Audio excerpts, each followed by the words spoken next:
You said that many times. When the Messenger of Allah said that this is the best generation, and he said that my ummah will unite upon falsehood, how is it that the Sahaba, their students, and all of their students, the only thing we're narrating from them is this view that I'm saying? Hadith can be wrong. And you're arguing. But hadith can be wrong. Then we'll leave it there. We'll leave it there. But hadith can be wrong.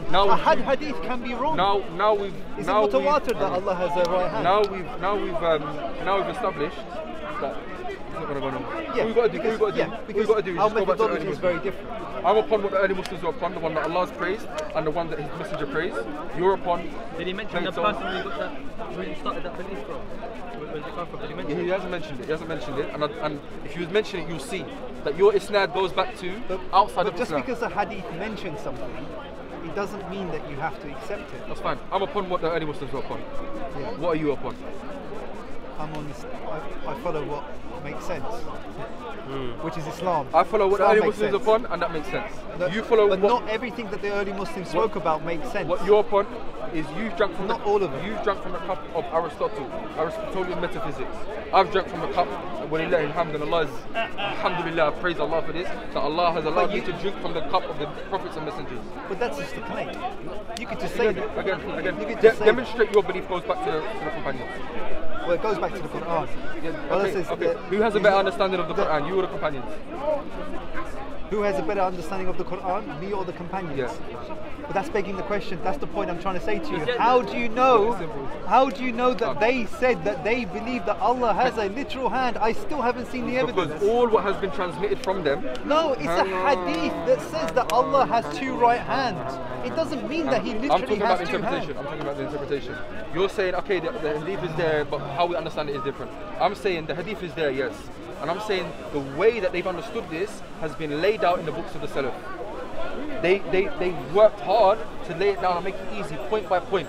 Believe this, believe that, believe this, believe that. Made it easy for you. Hang on. Yeah, sorry. Do you so think all I'm saying to you can I is just ask one question? Just out of show me who is the first person to come with your belief. You will see that when you quote them, their isnad goes back to outside of Islam. Outside of Islam? Yeah, outside of Islam. Jahm bin Safwan, where did he get his argument from? Why did he end up negating Allah's attributes? Why? Because he took from Aristotelian metaphysics. He took the argument directly from Aristotle. But hold on a minute. So, like, someone can have different ideas that can be incorrect, but they can be right on one thing. So when someone denies their attributes, they could be wrong with that. But they could also be right in saying that Allah doesn't have a hand. Just show me how you get your belief. Just show me when did your belief come? Who's the first person to come with your belief? Bro, it's in the Quran.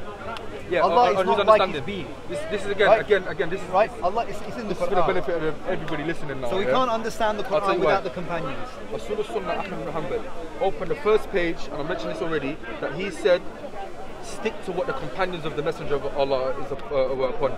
The usul of the Sunnah for us, the foundation of our belief is that we stick to what the companions of the Messenger of Allah were upon. Why did he not mention stick to the Quran and Sunnah? Because every deviant will take something from the Quran. Can the companions be wrong? Every deviant will take something from the Quran. Or take something from the hadith. Something that is general, they apply it specifically. Or something that is specific, they apply it generally. Outside of his intended context. Yeah. They would take something that is from the mutashabbihat, something that is from the ambiguous verses, and they would run with them. So that's why he said stick to what the companions are upon. But can the companions be wrong? As individually, they may be wrong, not in creed. Not in creed. They wouldn't be wrong in creed. Companions can be wrong in anything. No. Of course they can. No. They're human beings. They can be wrong. They might have a misunderstanding. In Mustal al-Hadith, if a companion narrates something about the ghaib, do you accept it or not? Not necessarily. I don't accept it. I don't not accept it. It depends. It depends. For us, the Messenger of Allah has praised them and said follow them, and said that the 73 sects, 72 of them in the whole people doubt that hadith. And people doubt that hadith. I'm not bothered what people do. You need to establish why. Scholars debate that. Establish why they do. Don't just say scholars do it. But you know they do, right? Show me how. Okay, so you don't know that it's disputed. If you do, show me how. Okay. Show me how. Sheikh Al-Albani has authenticated it. Ibn Taymiyyah authenticated it. Yeah, but I don't subscribe to those scholars. I know, that's fine. Show me why they're weak. All you got to do, because all You're you're right. doing, I don't know. Something I read a long time ago. I don't know at this moment in time. But They- you they- must be they hate aware this that hadith. some people have disputed. Of course. You are aware. Of course, people are going to hate this hadith. Why? Because this hadith exposes them. Of course they're not Yeah. going to like it. But you know what the problem is? It never tells you which one is the right one. He does. Not in that hadith. No. This is what it says. This is exactly what it It says. doesn't say. That narration, that hadith comes in many different narrations. In one narration he says the Jama'at. In another narration he says, what I am upon today are my companions. Yes, This is it. This is it. This is it. This is the narration. but What he if- was upon today and his companions. Can you trace your belief back to the But the companions? question is, with the okay, I think we've gone as far as we Gone can. as far as we bro. can. And it was a really nice pleasure to meet you. Next time we can kind of slow it down a bit and start off way, better. No problem. And I do, it was fruitful, and I appreciate the time that you've given me. No. And, All I would say is just check my sources. There's a particular narrative that's gone around about Salafis. Obviously, everyone's scared of Salafis. They're about to blow up. They're about to kill people. Whatever. This is the narrative. We can have another hang on, conversation hang on. on that. This is what most people are fed. This is the lies that most people are fed. Just go. Just Can I ask- you don't have to like me as a person. You don't have to like okay, Salafis. Just go to the sources. But if you look at ISIS, Al Qaeda, Yeah. Al-Shabaab, Yeah, but they all No, say watch each other this. are Watch Khawarij. this. Watch That's this the one. problem. Watch this one. Yeah, They would say you are Khawarij. They would say I am Khawarij. So What who's I would right? say to them is what exactly I've told you to. no, one second. Wouldn't you? Isn't there a pattern there? No. They're all Wahhabis or Salafis. No. Can I just they're not. ask that question, Let that me one just finish. We've opened up another What I would conversation. say to them is exactly what I said to you. What? Open up Usul Sunnah Ahmad bin Hanbal, you see that you do not fight against Ahl al-Qibla, that you do not make takfir of the Muslims, that you do not rebel against the Muslim leaders. You're opposing Usul Sunnah Ahmad bin Hanbal. I would say to him, Do you follow yeah, Muhammad ibn Abdul Wahhab? I follow him, yeah. I don't follow him blindly, but yeah, he's You from don't the think that he made takfir on Muslims? Come on, bro, come on, again, bro. Again, the narrative is just amazing. Bro, he made my takfir friend, on Muslims. My friend, you really need to- 10,000 amputations. You seem smart enough, yeah, to not be just follow the But rhetoric. he made takfir. I'll tell you what Ahmad bin Hanbal really said. Sorry, Muhammad bin Abdul Wahhab really said. In Darura Saniya, he mentioned that we do not make takfir even upon the one who prays to the idol upon the grave of Al-Badawi, until the proof has been established against him. So when we've got general statements, whoever says exactly what Abu Hanifa, what quote to you Abu Hanifa said earlier, whoever says Allah is not above the heaven is a kafir. That's a general statement. It's not meant to be Hold taken. on, hang you're on. saying that until proof has been established. Yes. But the point is, what is his proof? Because he disagrees with someone. That's his proof. No, that's not his proof. Yeah. Have you read his his book? proof is, no. I'm arguing from what you You just made a claim about him. No, You made but a you claim about him. Have you read his book? did he not sanction the killing of many Muslims with the help of the Saud? Did he not do that? He sanctioned the killing. Yes. Called them kafir and hypocrites. Did he not ever do that? Okay. Did people not die because of his You views? see how ambiguous this word is? Did Ahmad bin Hanbal ever do that? Do you follow a madhab at all? If I did strictly, it would be a Hanafi. Hanafi. Did Abu Hanifa ever do that? See that ambiguous wording you've used? In No, Abu but did Hanifa's he- fiqh, yeah. Abu Hanifa's fiqh, it covers apostasy. In Abu Hanifa's fiqh. I've just given you one example for Abu Hanifa. He said, whoever denies that Allah is above the heaven is a kafir. This is a general statement. That's a general. Okay, I'll give you another thing from the Sunnah that the ISIS forgot as well. And also these groups of Kalam, they all forget this. That the Messenger of Allah, he said that there are a number of people, if I remember correctly, it's 10 people that are cursed with regards to alcohol. One who drinks it, the one who serves it, the one who crushes it and sells it, and so on and so forth. These people are cursed.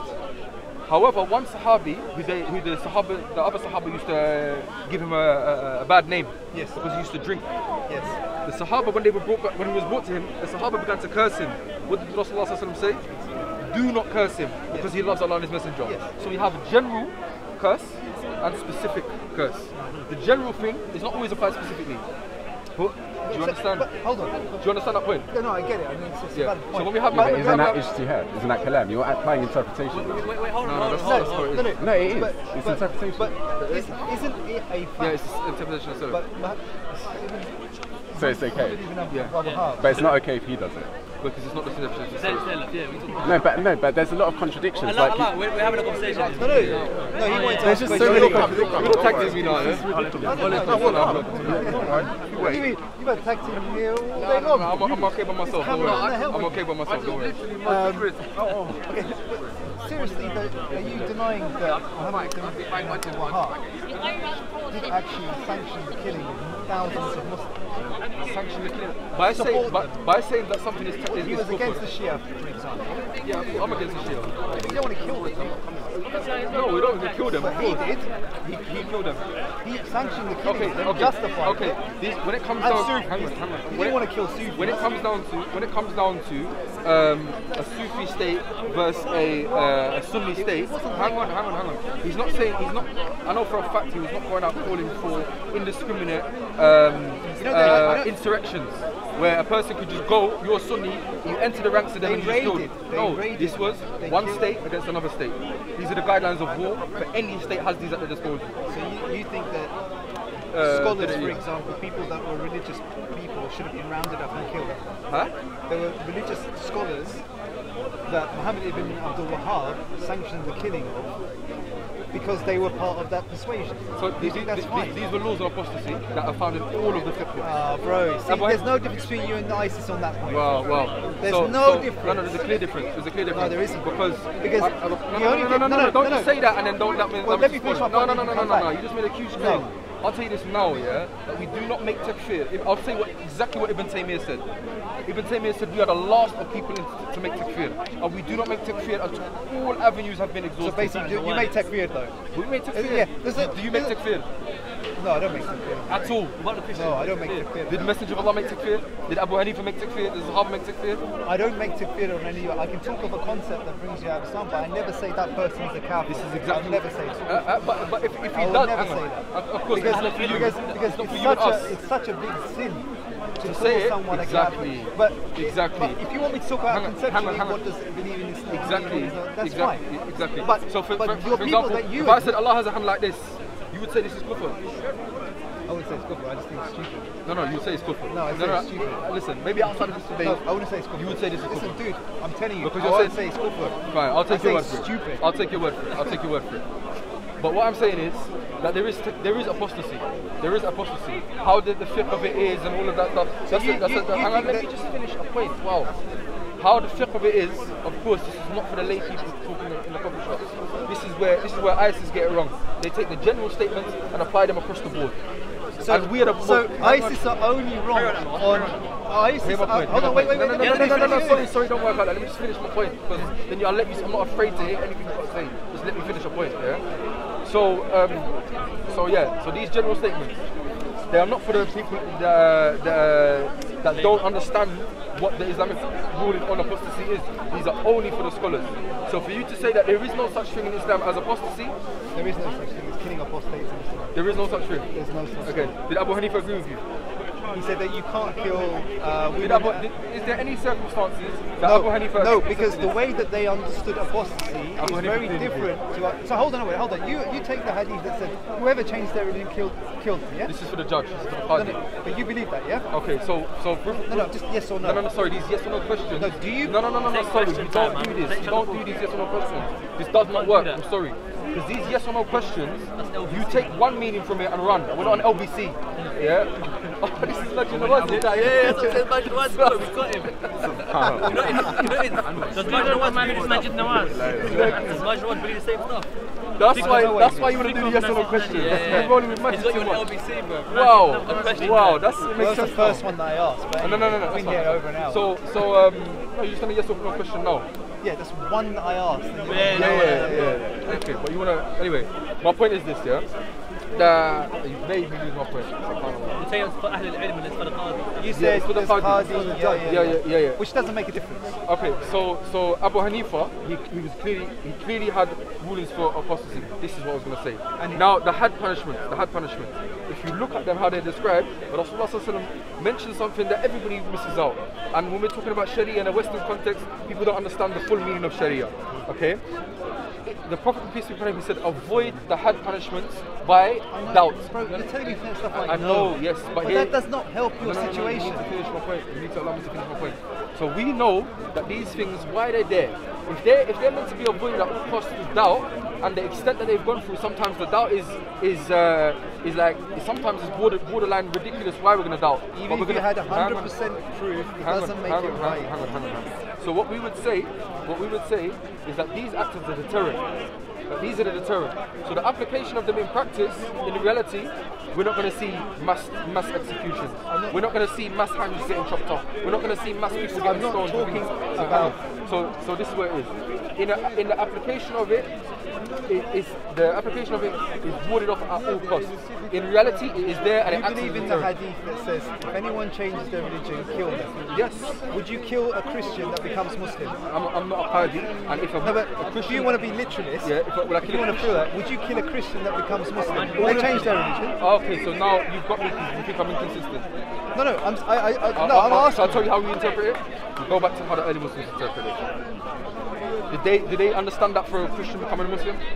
So then, therefore, there's a discrepancy in the hadith. No. So we don't. No, so we imply. no, No, because- so then we apply interpretation, right? Yeah, but whose So interpretation? no. So we imply interpretation. So then one can say that the apostasy meaning then is very different to what it is now. Of course, because it was apostasy meant to was fight against the synonymous. state that we Was synonymous with power and state. It's very So, treason, but yeah. but do you believe? And I'm not trying to catch you out Yeah. because you can believe that if it's synonymous. Yeah. That's kind of tenable position because you wouldn't apply that today. But Synonymous with treason, you mean? yeah, it's No, a tenable. it's not absolutely synonymous. Okay, Like, so for treason. example, there's a Muslim. Do that. You got, So there's a Muslim, Yeah. and a Muslim says, I don't want to be a Muslim anymore. Yeah. There's no treason, there's no fighting anymore. Yeah. Do you think that person should be killed? Okay, so what we say is that, again, with all of the had punishments, the had punishments are there in law as a deterrent. I'll ask you what Margin will answer. Hang on. If all the Hang on, conditions hang were on. met. Yeah. It's there as a deterrent. It's there as a deterrent. Same with the story of the adulteress, and same with the cut off the hand. They're there as a deterrent. Okay. And what you see. Okay, can we just Hang stick on, to one no, thing? No. I'm going to mention something that some academics have mentioned as well. Why yeah? would you? Why would we kill someone when you come back Hear changing? the point. With regards to crime and punishment, we have with regards to crime and punishment, we have a number of factors to look into.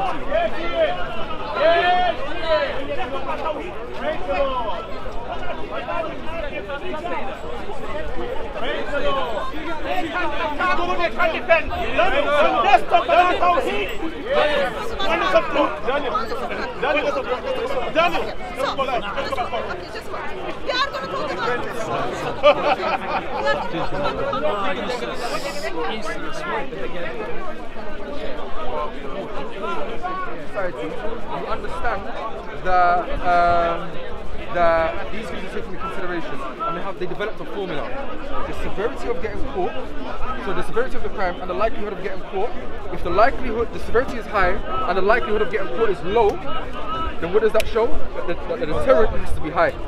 I got that. Okay, so now this is what we say. In practice, in theory, these laws are a deterrent, and this is what we establish.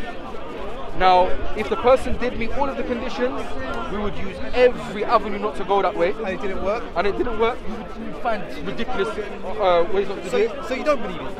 No, we believe in it. We believe in it. But you can't. We believe in it, but the implementation of it is near impossible. And there's To kill an apostate? the fence around it. The fence around it. So, for example, let's look. Hang on. No. I appreciate your view here, but that's not according to the Salaf. This is. What, the Salaf never killed an apostate? Okay, so there was there was times you can kill apostate, of course. There was times you can, but this is like the extreme ones that we're not coming from this Western secular background where. So you do make a distinction. Hang on. Which is fine. Hang on. Here, there is a distinction. There is a We're on the last same point. page. There is a last point where there is apostasy and there is an punishment for apostasy. There is a last What is point. the last point? But the fence work around that is so unrealistic. What is the last point? Hear it. After every aspect is eliminated, then yeah. After every aspect. But you think is the last point. think all you care about the last point. But our whole because aim. because let me just explain. Our whole aim is to avoid that last point. I get That's what they don't get. Yeah, That's what they don't get. Our whole aim is there's actual. Do you understand? We're taking positive action to avoid that last point. Look, here it is. No. The adulterer. Even if you try and avoid it, the point is that the idea that you can is a problem. Yes, and what does that? That's what I'm trying to explain to you. What does that do? So by putting a bow tie on it and fluffing it all up, it doesn't matter. There's no fluffing about. There's no fluffing about. Because the whole concept, it's like saying, if all the conditions are met, come on, you've been speaking for ages. Come on. It's like saying, look, rape is wrong, but as long as you meet all the conditions, then you can rape. That's right? not good. That's not a good example. It's wrong. Because it's wrong to kill someone because they don't believe in what you believe. It's wrong to do that. Hang on. It's wrong. If you were never Muslim. Let me just address it already. Let me just finish. If you didn't know anything about Islam, you weren't Muslim, and you did a poll, right, to everybody here. It's such a reprehensible thing to kill someone because they changed their belief, right? And I understand you're saying that it's a last resort. It's the last resort. But my point is, it should never even be a resort. It doesn't matter who's the last one. It should never be one. Okay. Here's my response. How do you deal with that? Response. Similar to. Okay. So what we're understanding is that the fence work around it. This is what is a deterrent. And let's look at a realistic application. You're living in an Islamic land, and you're allowed to travel, you're allowed to leave the country, you don't have to say it openly. Now, what if they did? If they did, look at this. If you know that you're going to be killed, or possibly get killed after a long court trial, after all the conditions and stuff like that, you're not going to do this. What this does, hang on. Some do. Yeah, I'm not talking about the implementation, because we're seeing people implementing punishments without the full criteria. I'm not defending the actions of some judges. I'm defending what the Sharia says. You need to hear my point. Yeah, I'll give you another example. The adulterer. When the adulterer. I don't believe in stoning as well. Yeah, okay. Hear the point. There has to be 4 witnesses that witness penetration. Now these 4 witnesses, if they're not considered righteous, their testimony is invalid. I know this. Okay, how likely, in reality, how likely is that to take place? It's very unlikely. Very unlikely, almost impossible. But it's not impossible. Even after the 4 have witnessed it, you still go through loopholes. Hang on. You still go through gymnastics. It's like hear the point. It's like you want your cake and eat it. You want the HUD punishment or the killing of apostasy, but at the same time you want to make it as if it will never ever happen. That's of course that's what it's there. But a deterrent is useless if people know that it will never happen. So how kind of a deterrent is that? This is why these rulings are for the Qadi. So when it comes to the general notion, whoever believes. Let me ask you a question. Hang on. No. Whoever believes his religion, deal with it. What does this do? Exactly what Abu Hanifa said. Whoever denies that Allah is above the heavens is a kafir. This is generally. So why? So this shows how you. Useful is the deterrent that's never implemented? Hang on. No, the deterrent can be implemented in some extreme cases. Yeah. Okay, what's this some cases? After all of the things have been, all of the preventative barriers. Yeah, that's still wrong. According to you. No, it's not according to me. It's according to reason it's wrong. Okay, did Abu Hanifa agree with it?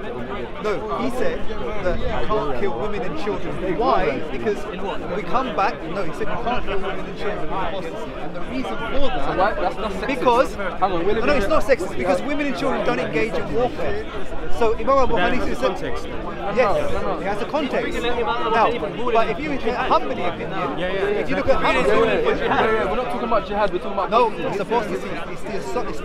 Didn't Imam Abu But it Hanifa has a context. It still has a context, right? You understand the context is that apostasy is understood as treason against the state. Yeah, which is the context. And what is the key indicator of that is that Imam Abu Hanifa said exclude women and children. Now the other schools of thought, Shafi'i, Hanbali and the Maliki said no. Men, women, children all must be killed if they declare apostasy. Right. You know what the Maliki believes in terms of the context of warfare again. The Malikis used to believe that if you were to counter a woman at warfare, to run away. Because of the hadith of not killing monks. So maybe the link is there. So the assumption there is that apostasy is synonymous with treason in their minds, in those scholars. Now what we're doing is that we're applying that understanding to today's society where that doesn't exist. So you're saying that Abu Hanifa, he didn't have any laws on apostasy? I just said he did. He did. But his understanding of apostasy was only treason. Okay, so according to Abu Hanifa, are you basically saying that according to Abu Hanifa, if there was a non-combatant who apostated, that the laws of apostasy do not apply to him, according to Abu Hanifa's madhab? You're claiming that basically. In essence, you're claiming I'm saying the indication that no, he wouldn't. Okay. Because why would he exclude women and children? What we would say is that these are deterrents. The likelihood of them ever being implemented is extremely unrealistic, and they're there as a deterrent. As I mentioned earlier, the severity in crime. What about murder? Do you think capital punishment? For example, America, what they're doing? You kill somebody. Eye for an eye, yeah. But expected to forgive, Of course. But you believe that punishment for murder would be? Yeah, because that's just. Yeah. But killing someone because they changed their religion is not just. But Allah says, "Al-fitna ashaddu min al-qatl." That the shirk is greater than killing. No, but Inna shirka la dhulmun azim is the greatest dhulm. yeah, but why would you attribute someone leaving their religion to that verse? You're just having an interpretation. No. The Messenger of Allah said, whoever changes basically the meaning of, all the companions understood this, that the meaning of it is, whoever leaves Islam, then you kill him. Obviously, this is. He says, whoever changes, but then would you kill a Christian? No, I just told you how the companions understood it. I just told you, I mentioned that already. I just mentioned that just now. So that means, bro, that the companions are interpreting something that they heard, and I am doing the same. Yeah, but you're not complaining. Yeah, but it doesn't count because I don't count because it doesn't make sense. That's the difference. It is. No, because it interprets. No, it is. You've got your agenda. Can I ask my question? Bro, I'm not measures, yeah. I'm a Muslim. I never said you're measures, but No, can I don't have an agenda. No, I just want to ask a question. That's all. Well, it was good talking to you. Thanks for your patience. Yeah? Can I just ask that question? I'm not a scholar for you to ask questions. No, you said you reject Aristotle. I just want to ask why. If Ibn Khaldun, do you reject Ibn Khaldun? Ibn Khaldun would be wrong, yeah. Ibn Khaldun's wrong. Yeah. The Umayyad Caliphate is wrong. Okay. When it comes down to any nation, Yeah. we go back to the Quran and Sunnah. Any nation, if we're judging any state, any person, nobody's perfect. Yeah. We're going back to the early Muslims. If I'm not mistaken, you wouldn't take came after.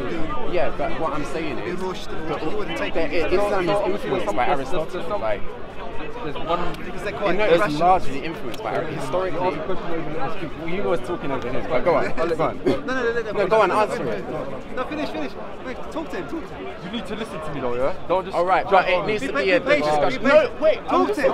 If you ask me a question, Ages. if you ask me a question, have the decency to the answer. That's fine. Can I just say one quick thing? Go on. We're on the same side, yeah? I'm Muslim, you're Muslim, yeah? We want the same thing, yeah? So we just have a discussion, just see where it goes. Okay, cool. Okay. So with regards to Ibn Khaldun, with regards to Ibn Rushd, so in terms of people that we refer back to in Creed, these are not people we refer back to in Creed. The likes of the people that we refer back to in Creed are the early Muslims. The likes of Ahmad Hanbal, Imam Malik, Imam Shafi'i, the Imams of the Salaf, the early generation.